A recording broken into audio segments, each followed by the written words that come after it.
Hello everyone, today I am going to show you how to find your pending Robux. The first thing to do is to go to Google web browser, type Roblox, and click. Now you are on your Roblox homepage. The question is how to see and know your pending Robux. All you need to do is to click the Robux icon in the top right corner. Click and kind of click the first one, the Robux. And then once you click that one, you can see here my transactions. So below summary, we have currency, and all you have to do is to look for the pending Robux here. As you can see, we have three here. Now the question is how to claim this Robux. Do you need to click something? Do you need to do something?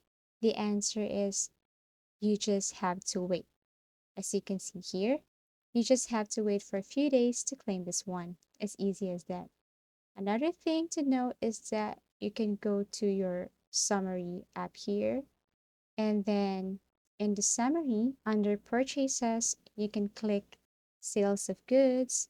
You can see here the pending Robux and also the person who donated the Robux. If you find this video helpful and informative, give it a thumbs up. Subscribe for more video tips and video tutorials.